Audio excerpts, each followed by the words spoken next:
कांग्रेस के 2 साल बेमिसाल। और अब देखिए आपका अपना न्यूज़ 24 एक्सप्रेस नए अंदाज में। नमस्कार, आप देख रहे हैं न्यूज़ 24 एक्सप्रेस और मैं हूं नेहा परिहार आपके साथ। आइए रुक करते हैं आज के बुलेटिन की ओर। हरिद्वार की ज्वालापुर देहात की विधानसभा सीट से भाजपा प्रत्याशी सुरेश राठौर ने अपना चुनाव प्रचार तेज कर दिया है। उन्होंने ज्वालापुर विधानसभा क्षेत्र के ग्राम दादूपुर और गोविंदपुर में लोगों से डोर टू डोर संपर्क करते हुए खुद को वोट देने की अपील की। इस मौके पर उनके साथ भाजपा के नेता नसीम मलिक और कई समर्थक मौजूद रहे। प्रचार के दौरान सुरेश राठौर ने कहा कि हम लगातार ज्वालापुर विधानसभा क्षेत्र में घर घर जाकर वोट देने की अपील कर रहे हैं। मुझे लोगों का प्यार और भरपूर समर्थन मिल रहा है। मेरा किसी से कोई मुकाबला नहीं है। मेरी जीत पक्की है। भारतीय जनता पार्टी का जो 60 पार का नारा है वह सफल होगा। विधायक जी चुनाव प्रचार कर रहे हैं, डोर टू डोर जा रहे हैं, लोगों से मिल रहे हैं, क्या समर्थन मिल रहा है? देखो, लोगों के दिलों में बसे हुए हैं, तभी तो सभी समाज के लोग, चाहे वो मुस्लिम समाज के हों, चाहे हिंदू समाज के हों, चाहे सिख समाज के हों, चाहे ईसाई समाज के हों, जो मिल रहा है वो समर्थन दे रहा है। हम उनका इस्तेकबाल कर रहे हैं, उनको आभार व्यक्त कर रहे हैं। भारतीय जनता पार्टी के प्रत्याशी के रूप में उन्होंने हमें जो प्यार दिया, सहयोग दिया, हम यहाँ के क्षेत्र की जनता के लिए विकास देंगे, उनके काम को पूरा करेंगे, उनकी जो भावनाएं उन कसौटी पर पूरा उतरेंगे। और बीजेपी का जो एक सबका साथ, सबका विकास, सबका विश्वास, मोदी जी अगर किसी को फ्री अनाज देते हैं तो ये नहीं देखते कि वो हिंदू है, मुस्लिम है, सिख, ईसाई, भारतीयता को देखते हैं, राष्ट्रीयता को देखते हैं। इसलिए सबको फ्री मकान और ये 5 लाख रुपए तक का फ्री इलाज, वो हमारे देश के लिए कितना बड़ा अचीवमेंट मिला है। हम मोदी जी को धन्यवाद देते हैं और इन सबका आभार व्यक्त करते हैं जो हमें प्यार करते हैं। केवल इतना नहीं कर रहे, अपने आशीर्वाद के साथ दुआएं करते हैं, मस्जिदों में जाकर मन्नत मांगते हैं हम कितने वोटों से जीते। ये हम उनका बहुत बहुत आभार व्यक्त करते हैं कि इन सब का प्यार हमें मिल रहा है। हम निरंतर आगे तेजी से बढ़ रहे हैं। राठौर जी तुम संघर्ष करो, हम तुम्हारे साथ हैं। राठौर जी तुम संघर्ष करो, हम तुम्हारे साथ हैं। जोश है लेकिन होश में, ये जोश में भी है और होश में भी है। ये भारतीय जनता पार्टी के लिए वोट सुरेश राठौर, इनके दिलों में सुरेश राठौर। देखिए, निश्चित रूप से एक तरफा हम जीतेंगे, इसमें कोई शक नहीं है, भारी मतों से जीतेंगे। और मैं एक बात फिर आपको बता रहा हूँ, ये लोग मुझे कल भी फोन आए थे, मस्जिदों में जाके जो मुस्लिम समाज के लोग हैं प्रार्थना कर रहे हैं, दुआएं मांग रहे हैं, मस्जिदों में प्रार्थना कर रहे हैं। जो हिंदू लोग हैं, मैं इनका आभार व्यक्त करूंगा और जीतने के बाद इसी काफिले के साथ इनका इस्तेकबाल करने के लिए हम आएंगे। मैं तो बराबर जा रहा हूँ, निरंतर चरे पे चल में कहाँ गए? और मेरे ख्याल से आज तो संडे है, सारी कॉलोनी करेंगे। हमने विधानसभा के क्षेत्र में लगभग मैक्सिमम सारे गांव को डोर टू डोर कर लिया है और ये दूसरा चरण हमारा चल रहा है। हम एक एक घर पर जाकर दस्तक देने का काम कर रहे हैं, प्रार्थना कर रहे हैं, निवेदन कर रहे हैं कि भारतीय जनता पार्टी के पक्ष में मतदान करो, हम जीत कर आएंगे, तुम्हारे विकास के बहुत सारे काम करेंगे। झाबुआ की बेटी ने ओमान में चल रही लीजेंड लीग क्रिकेट में एम्पायरिंग कर बढ़ाया देश का मान। झाबुआ के तांदला कॉलेज की खेल अधिकारी डॉक्टर शुभदा बनी देश की सबसे युवा महिला एम्पायर।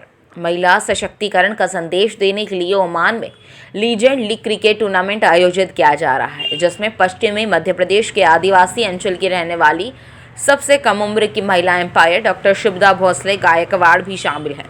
झाबुआ जिले के तांदला कॉलेज की खेल अधिकारी शुभदा देश के सबसे युवा महिला एम्पायर बन गई। हालांकि उनके साथ इस लीजेंड लीग में दक्षिण अफ्रीका, पाकिस्तान और हांगकांग की महिला एम्पायर भी है, लेकिन इन सब में शुभदा सबसे युवा महिला एम्पायर है। लीग मैचों में शुभदा ने विदेशी खिलाड़ियों के साथ पाकिस्तानी खिलाड़ियों के दबाव को अपने ऊपर हावी नहीं होने दिया। वहीं मैच में शानदार एम्पायरिंग करते हुए अपनी प्रतिभा का लोहा मनवाया।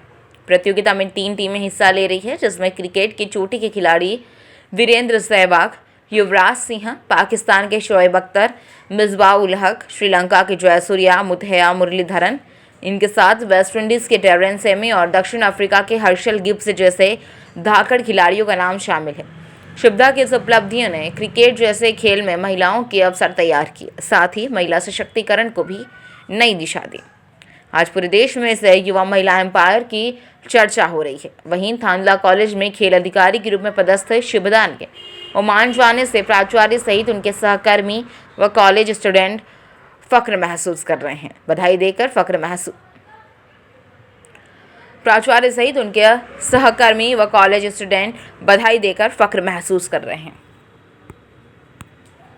हम बहुत खुश हैं मैडम के लिए, क्यों हम लोग चाहते हैं कि वो इसी तरह आगे बढ़ते रहे। उनके साथ साथ थानला का भी नाम रोशन हुआ है और वो हमेशा आगे ही बढ़ते रहे। बहुत खुश है क्योंकि उनके साथ साथ पूरे थानला का भी नाम रोशन हुआ है, पूरे कॉलेज का नाम रोशन हुआ है और उनसे बहुत सारी दीदियाँ भी प्रेरित हुई है। हमारी स्कूल स्पोर्ट्स की लड़कियां हैं बहुत सारी, जो स्कूल की है, कॉलेज की, वो भी इसी तरह चाहेंगे कि आगे बढ़ते रहें। तो हमारे महाविद्यालय के लिए बड़े गौरव की बात है कि हमारे महाविद्यालय की क्रीड़ा अधिकारी डॉक्टर सुब्धा भोसले, जिनका चयन अभी वर्तमान में जो लीजेंड लीग टूर्नामेंट ओमान में आयोजित हो रहा है, वहाँ पर विश्व की जो 4 महिला एम्पायर है उसमें से इंडिया से हमारे महाविद्यालय की जो क्रीड़ा अधिकारी है उसका चयन किया गया है और ये इंडिया की सबसे युवा महिला एम्पायर है। अभी ज़्यादा समय नहीं हुआ है, हमारे कॉलेज में 2019 से ये कार्यरत है। तो निश्चित रूप से हमारे जो छात्र छात्राएं हैं और विशेष करके एक महिला क्रीड़ा अधिकारी है, तो पूर्व में जितनी भी छात्राएं थी वो खेल गतिविधियों में भाग लेने के लिए काफ़ी संकोच महसूस करती थी और अभी मैं 3 साल से देख रहा हूँ कि मैडम विशेष करके छात्राओं को भी काफ़ी प्रोत्साहित कर रही है। रोज़ाना सुबह शाम को वो ग्राउंड पर आती है, छात्र भी आते हैं, छात्राएं भी आती है और उनको देख करके झाबुआ जैसी जो जगह है, यहाँ की जो छात्राएं हैं वो भी मतलब क्रिकेट खेलने में काफ़ी रुचि दिखा रही है। और ये महाविद्यालय के लिए बहुत बड़ी उपलब्धि है कि वो इंटरनेशनल लेवल पर भी चली गई हैं और ये अपना अंपायरिंग कर रही है। ये हमारे लिए, हम महाविद्यालय के लिए, थानला के लिए के साथ साथ ही पूरे जिले के लिए गर्व और गौरव की बात है कि महाविद्यालय में सुब्धा मैम की नियुक्ति हुई है। केवल हमारे महाविद्यालय के नहीं है, अन्य महाविद्यालय के इस क्षेत्र के जो भी विद्यार्थी हैं उनको काफ़ी प्रेरणा मिलेगी और खास करके बालिकाओं के लिए कि वो मैम वो कर सकती हैं तो वो भी कर सकती हैं। और हम चाहेंगे कि उनके मार्गदर्शन में और उनके सहयोग से हमारे महाविद्यालय से या हमारे क्षेत्र से कोई ऐसी प्रतिभा निकल के जाए जो राष्ट्रीय और अंतर्राष्ट्रीय स्तर पर अपने क्षेत्र का नाम रोशन करे। मस्तूरी सामुदायिक स्वास्थ्य केंद्र में चौकीदार के रूप में पदस्थ लक्ष्मण यादव, पिता दुखीराम, उम्र 58 वर्ष, बीती रात लगभग 9:30 बजे अपनी ड्यूटी करने अपने घर से स्वास्थ्य केंद्र जाने को निकला था। तो अभी स्वास्थ्य केंद्र के गेट के पास पहुंचा ही था कि तभी सामुदायिक स्वास्थ्य केंद्र के मेन गेट के पास ही बिलासपुर दर्रीघाट तरफ से आ रही अज्ञात हाइवा ने बाइक क्रमांक CG 10EH 2769 में सवार लक्ष्मण को अपनी चपेट में ले लिया, जिससे लक्ष्मण यादव की मौके पर ही मौत हो गई। परिजनों को घटना के 2 से 3 घंटे के बाद पता चला। जानकारी होने पर परिजन मौके पर पहुंचे, तब तक अज्ञात हाइवा मौके से फरार हो चुका था।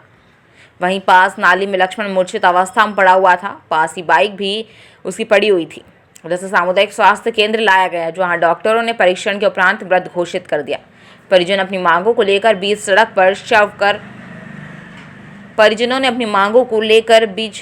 पर शव रखकर चक्का जाम कर दिया। हाईवा मालिक और ड्राइवर के खिलाफ हत्या का मुकदमा दर्ज करने, अनुकंपा नियुक्ति, मुआवजे को लेकर 2 घंटे तक चला चक्का जाम। तहसीलदार के आश्वासन के बाद समाप्त हुआ चक्का जाम। भारी वाहनों में आए दिन हो रहे एक्सीडेंट पुलिस नहीं दे रही ध्यान। मस्तूरी क्षेत्र के आसपास कंपनी एवं रेत घाट खुलने से भारी वाहनों की लाइन लगी रहती है, जो शराब पीकर लापरवाही पूर्वक वाहन को स्पीड से दौड़ाते रहते हैं। लेकिन पुलिस इन ट्रेलर हाईवों पर कार्रवाई नहीं करते हुए, जिसके कारण क्षेत्र में दुर्घटनाओं की संख्या में भारी इजाफा हुआ है। में ठीक है, वो है स्टाफ है, तो एक्सीडेंट हुआ था 9:30 बजे से। ठीक है, हम लोग FIR कर दिए हैं 12:30 बजे बाद। हम लोग को 12:30 पता चला, तो हम लोग को बस इतना है कि हम लोग को न्याय चाहिए। ठीक है, इन लोग को हम लोग 5:30 बजे से सवेरे से बता दिए कि ऐसा ऐसा हुआ है। उसके बाद भी एक नंबर नहीं ढूंढ पा रहे हैं, उसका मालिक का एड्रेस नहीं ढूंढ पा रहे हैं। ठीक है, RTO में फ़ोन करेंगे ना, ऐसा थोड़ी कि लोग RTO पास जाएंगे, फ़ोन से भी तो हो सकता है ना। दोनों तो प्रशासनिक अधिकारी हैं, ये भी बोला जा रहा है कि दोनों तो प्रशासनिक अधिकारी हैं। ठीक है, अंडरस्टैंडिंग तो होता ही है। ठीक है, उसमें कुछ प्रोटोकॉल होता है क्या? ऐसा तो नहीं है। तो ठीक है, हम लोग को बस सूचना है कि हम लोग को न्याय चाहिए बस। ठीक है, जल्द से जल्द जो भी है ड्राइवर है सामने, ठीक है, मालिक है, वो हम लोग को चाहिए। सामने खड़ा कर दो, हम लोग अपना विजय कल शाम को सामुदायिक स्वास्थ्य केंद्र मस्तूरी के कर्मचारी लक्ष्मण यादव की सड़क दुर्घटना में मौत हो गई थी। उनके परिजनों के द्वारा और कुछ स्थानीय लोगों के द्वारा आज सुबह लगभग 10 बजे के आसपास चक्का जाम किया गया। चक्का जाम के बाद जब परिजनों से बातचीत की गई तो परिजनों की प्रमुख जो मांग थी वो ये थी कि जो एक्सीडेंट में लक्ष्मण यादव की मौत हुई है उस पर जो भी कारण रहा हो, जो भी ड्राइवर रहा हो, उसके विरुद्ध कड़ी से कड़ी कानूनी कार्रवाई हो और जो लक्ष्मण यादव सरकारी कर्मचारी थे उनकी अनुकंपा जो नियुक्ति थी उसकी कार्रवाई जल्दी पूरी की जाए। तो दोनों मांगों के लिए आश्वासन दिया गया है और जो एक्सग्रेसिया राशि है वो तो संबंधित विभाग द्वारा दी जाएगी और जो अनुकंपा नियुक्ति है वो कार्रवाई भी शीघ्र से शीघ्र पूर्ण कर ली जाएगी तथा ये भी आश्वासन दिया गया कि जो भी उसमें कारक थे, जो भी ड्राइवर था, उसके खिलाफ विधिक कार्रवाई की जाएगी। उसके बाद चक्का जाम समाप्त किया गया। जनपद पंचायत सक्ती के ग्राम पंचायत नवापारा कला में सरपंच एवं सचिव पर 15वें वित्त की राशि में फर्जीवाड़ा करने का मामला सामने आया है। सरपंच प्रीति रामनाथ पटेल पर यह आरोप पंचायत के ही उप सरपंच, पंचों तथा कुछ ग्रामवासियों ने लगाया है। उप सरपंच सहित 5 ने इस संबंध में अनुविभागीय अधिकारी राजस्व सक्ती के ज्ञापन सौंपकर कार्रवाई की मांग की। शिकायत पत्र के माध्यम से आरोप लगाया गया है कि सरपंच प्रीति रामनाथ पटेल और सचिव राजेश कुमार पटेल ने मिलीभगत कर मरकाम गोठी निवासी रामलाल पटेल की मदद से फर्जी बिल तैयार कर 15वें वित्त योजना की राशि में गड़बड़ी की है। दोनों ने फर्जी बिल एवं वाउचर तैयार कर बिना काम करवाए ही 6,04,843 रुपये की राशि का गबन कर लिया, जिसमें हैंडपंप एवं पंप मरम्मत के नाम का 40,000 रुपये, स्ट्रीट लाइट का बिल 49,500 रुपये का फर्जी भुगतान शामिल है। आरोप ये भी है कि सरपंच द्वारा जिसके पास से सामान खरीदी करना बताया गया है वह मटेरियल सप्लायर नहीं है। कि आपके द्वारा शासकीय भूमि में घर बनाए जा रहे हैं। जी ये सब तो गलत है। हम लोग तो घर ही नहीं बनाए हैं, जो बनाए हैं वो ससुर जी बनाए हैं। हम लोग तो पुराना ही घर में रहते हैं। और एक और आरोप है कि आप लोग के द्वारा जो मतलब ग्राम पंचायत में बिल लगाए जा रहे हैं, तो जिसके नाम से बिल लग रहा है वो मटेरियल सप्लायर नहीं है। तो इसकी जानकारी तो हमें नहीं है, उन्हीं से पूछना। जिनसे बिल लिए गए हैं, अच्छा, तो जिनका बिल लगा है मतलब। तो आप तो सरपंच है, तो आपको कैसे नहीं पता होगा? मटेरियल लिए हैं, मटेरियल उनसे लिए हैं। बिल है कि नहीं है, मटेरियल कहाँ से लाए हैं, अच्छा, उसके बारे में वही बता पाएंगे। अच्छा, और एक तो और बिल है उसमें मतलब जो बिल लगा हुआ है उसमें बोर खनन तरीके से कार्य हो रहा है। सचिव और सरपंच जो है मिलकर फर्जी बिल लगा के स्टील लाइट, सेंटेक्स, इस टाइप से ये लोग फर्जी बिल लगा के पूरा पैसा को गमन कर रहे हैं, जिसका शिकायत मैं किया हूँ। और ये जो सरपंच है हमारे गांव का, अगर उससे कोई भी चीज़ को अगर जानकारी के रूप से अगर पूछते हैं तो वो बोलता है कि मेरा इस गांव का मैं सरपंच हूँ तो 5 साल तक मेरा ही चलेगा और मैं किसी को जानकारी देना जरूरी नहीं समझता। हमारे यहाँ पे भी एक शिकायत की गई है जिसमें वित्तीय अनियमितता की बात की गई है। इसकी जांच के लिए हमने सीओ जनपद सक्ती को जो है वो मार्क भी कर दिया है और उनके द्वारा जांच करके जैसे ही रिपोर्ट पेश की जाएगी नियम अनुसार इस पर कार्रवाई की जाएगी। आज के बुलेटिन में फिलहाल इतना ही। बने रहिए न्यूज़ 24 एक्सप्रेस के साथ। नमस्कार।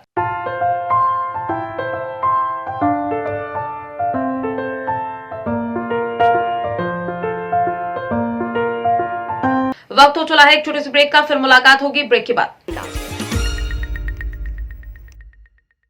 ज्वालापुर विधानसभा कांग्रेस पार्टी के कार्यालय का उद्घाटन आज गणपति फार्म हाउस बहादुराबाद में हुआ। उत्तराखंड विधानसभा चुनाव जैसे जैसे नजदीक आ रहे हैं वैसे वैसे तमाम राजनीतिक दल अपनी तैयारियों में जी जान से जुटे हुए हैं। ऐसे में आज कांग्रेस के चुनाव कार्यालय का उद्घाटन कांग्रेस के प्रत्याशी रवि बहादुर ने गणपति फार्म हाउस बहादुराबाद में किया। चुनाव कार्यालय का उद्घाटन पूजा अर्चना और हवन के साथ किया गया।